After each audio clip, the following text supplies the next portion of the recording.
Good morning, everybody. My name is Dr. L. Lakshmi, Assistant Professor, Electronics and Communication Engineering Department, G. Polarity Engineering College. Welcome to the lecture series of Electronic Circuit Analysis. In the previous lecture, I explained about the importance of H parameters and how we have to calculate the H parameters and why we have to calculate the H parameters. And finally, I framed the internal structure of a transistor by using hybrid model or H parameter model. Today's discussion, we concentrate that why we have to name it as H parameter.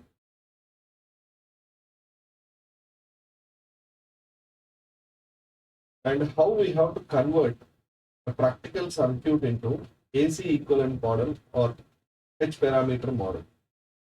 Conversion of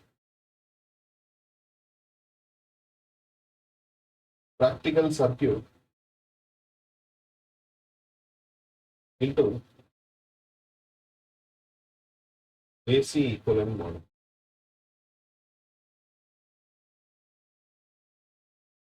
These are the two important things what we have to consider in today's lecture. So first of all, what is the need of why we have to use the word as H parameter? The name itself, we can understand that H is nothing but hybrid parameters. Why we are calling as hybrid parameters? As we know that we are using 4 parameters in order to understand the internal model of a transistor. And these 4 parameters explains the behavior of resistance, dependent voltage source, dependent current source, and as well as output resistance. Once again, I am trying to highlight the importance of H parameters. One is HIE, whereas which explains the behavior of resistor or resistance. HFE, which explains the dependent current source.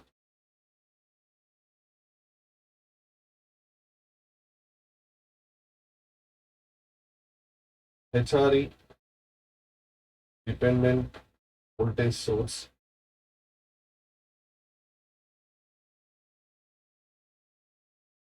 HOE, output admittance.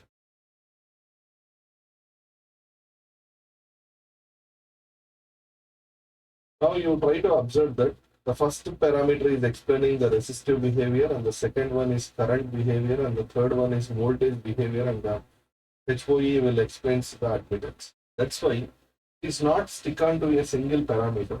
It consisting of a combination of 4 different parameters. That's why it is called the hybrid parameter. Hybrid is not belongs to the single type. For example, before coming to the H parameters in electrical circuits in two-port network, already we know that Z parameters, Y parameters, ABCD parameters. So here in Z parameters, all parameter explains the behavior of impedance. Whereas in Y parameters, all will explains the behavior of admittance. And ABCD parameters explains the behavior of current as well as voltage, I and V. So particularly belongs to a single type. Whereas the H parameters is a combination of different parameters. That's why it's called the hybrid parameter. Now, how we have to convert this hybrid parameter into a, of course, how we have to convert this practical circuit into a hybrid parameter model. So before going to the conversion, I am trying to highlight the, once again, the important equations what we are coming across. So depending upon the dependent parameters, we are trying to frame this equation.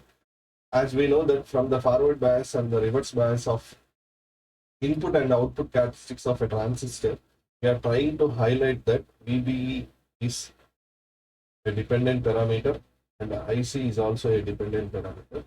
And if you consider the equation can be explains that HIE IB plus HRE, VCE. Similarly, in the second equation, we can frame it as HFV, IB plus HOE, VC.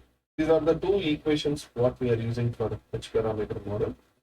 The first equations will obey the principle of Thevenin's equivalent, and the second equation will obey the principle of Norton's equivalent. According to that, I am trying to frame the internal structure of a transistor by using a dependent voltage source and dependent current source consisting of input side with a resistor and the output side a parallel resistance which is parallel to the dependent current source. Now you consider the common emitter configuration. In this common emitter configuration, we are considering the emitter is common. These emitter what we are considering by drawing a practical circuit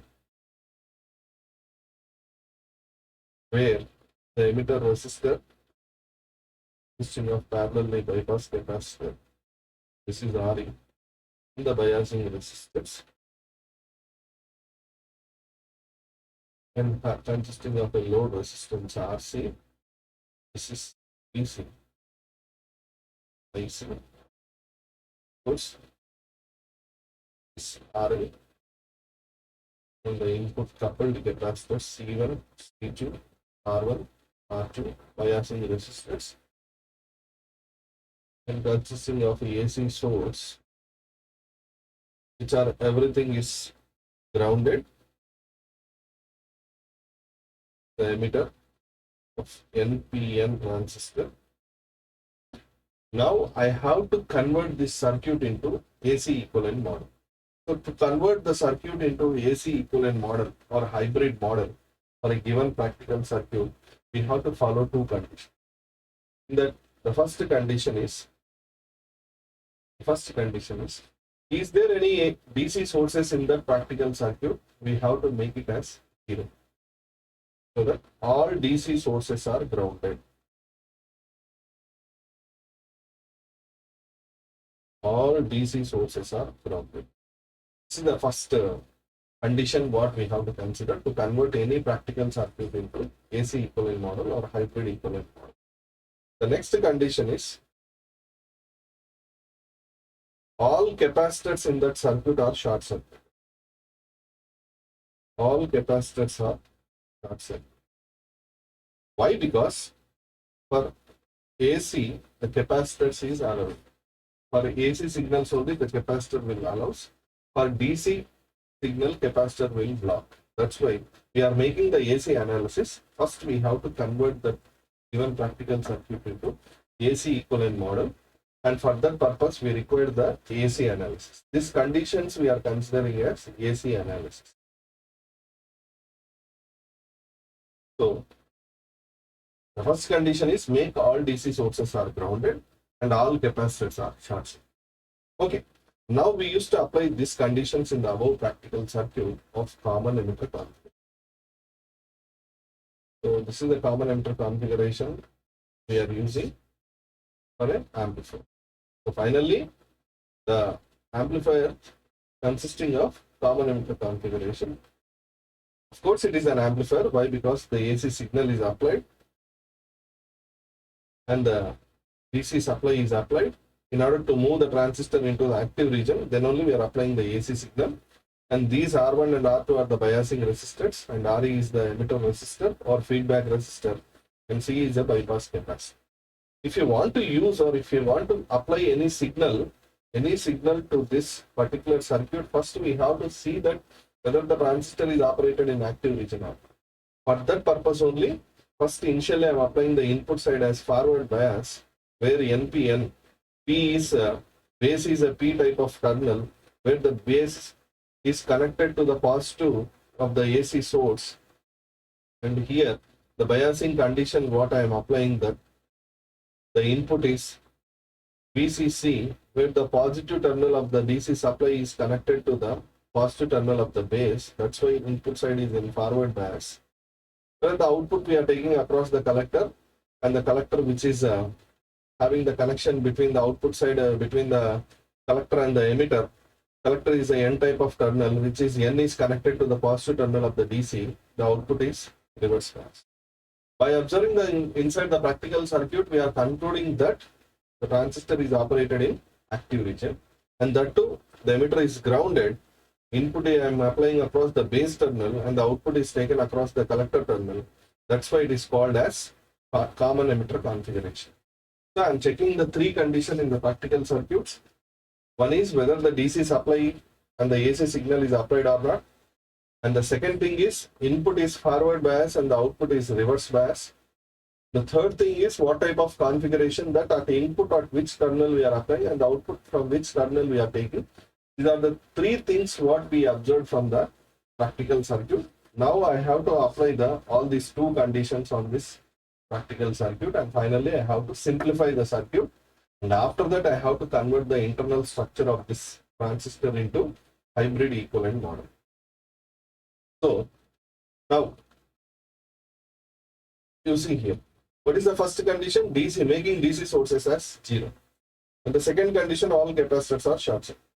So by considering these two conditions, I am making that, for example, I am making short circuited. The input coupled capacitor is short circuited and biasing resistors. And this is the emitter resistor, which is shorted by the capacitor. Why? Because all capacitors are short circuited, and the output I am taking across RC. Here I am making VCC as 0. In the previous slide, I am considering VCC as some value, but I am making VCC is equal to 0. Nothing but I am making VCC as grounded, like this, RC. And here also this is grounded, because VCC is 0. And the output is short circuited because of coupled capacitor. Here C1, here C2, these two are short circuited. And in the output side, which is grounded, that is RL. And this is the input signal, what I am applying. This is grounded. This is R1, R2, and this is R. This is a circuit by applying the two conditions what I am coming across in the previous one.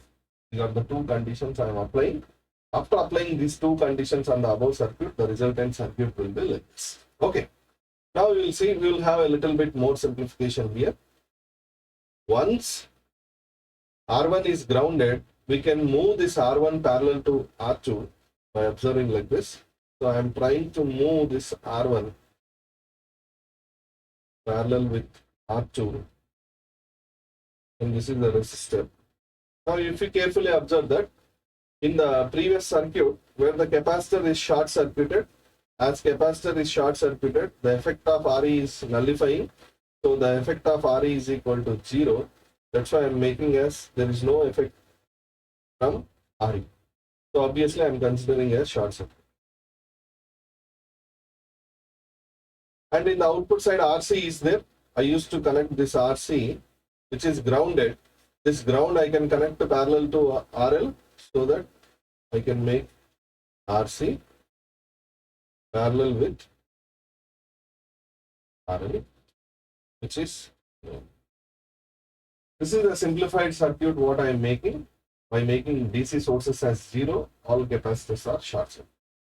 We will try to apply now the AC equivalent model to the internal structure of the transistor, and once again we will try to draw the final amplified circuit like this. So input is short, where R1 is parallel with R2. This is AC source, and the input transistor is equivalent to a hybrid model consisting of resistance as HIE and the dependent voltage source HRE, DCE. This is IB, the dependent current source HFE, IB, and HOE. And finally the output resistance as R0, which is parallel with RC. And here also R1 parallel with R2 I am considering as RP. If you carefully observe here, this is the output current IL, is going across R0, and this is the IC current, what we are achieving.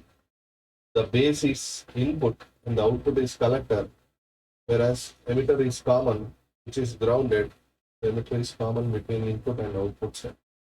And this part will explains us the hybrid model of transistor. This part will explain the hybrid model of a transistor, where I am trying to frame this model by using 4 parameters: HIE, HRE, HFE, and HO. Simplified circuit, once again I am trying to draw here the simplified circuit from the above circuit, where I am considering as RP, HIE, HRE, VCE, and AC signal is applied. This is at input side, and the output side is a dependent current source, HFE, IB, source HOE, and finally R0. So this is IL, this is IC, this is IB, this is filter is common. Input I am applying across the base. This is the final circuit what we are achieving from the practical circuit what you are getting. This is one of the practical circuit, and this circuit is converted like this, unless until if you are not able to convert this circuit into hybrid equivalent model, not possible for us to find out the voltage gain, of course current gain, voltage gain, input resistance, and output resistance. In order to find out these 4 parameters, we have to convert the circuit into hybrid equivalent model. That is the first step. Once you convert any practical circuit into hybrid equivalent model, then after that, from that model, we will try to extract all the parameters of that. Similarly, we will go for one more circuit to convert a practical circuit into hybrid equivalent model. For example, I am considering common collector amplifier, which having the common collector configuration. Common collector amplifier is first initially obeying the common collector configuration, where input is base and the output is emitter. So it is also called as emitter follower circuit.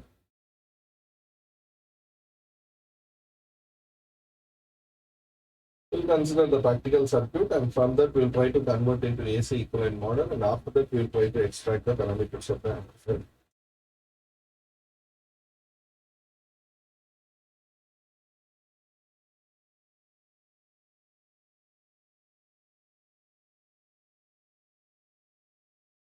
So here the biasing resistors R1 and R2, the output is taken across RE, and which is grounded. Just now what I am coming across, the configuration what we used to prefer is a common collector, and this is VS. VS or V input. So input what we are applying, that is V input, and here we are applying the VCC. And I am taking the output was here, C1 and C2, emitter, base, collector, which is a NPN transistor. I am applying the input across the base terminal, and output is taken across the emitter terminal, where collector is a common. That's why it is called the common collector. And it is calling as emitter follower because whatever the variations we are observing across the base terminal, we can observe the same variation across R. Why? Because both are in same phase. The phase shift between input and output of common collector amplifier is 0 degrees. Whereas in the previous case, the phase shift between input and output signal is in 180 degrees. Because in common emitter configuration, we are applying the input across the base terminal and output is taken across the collector terminal, whereas the base and collector terminal both are superimposing, nothing but both are in opposite direction. So that's why we are getting the phase shift is 180. That is also a very important point what we have to consider. Phase shift in common emitter is 180 degrees. Whereas in the second case, phase shift in common collector is 0 degrees. Why? Because the emitter current and base current both are in phase. That is the reason. Now we have to convert this circuit into AC equivalent model. We used to apply the same procedure as we know that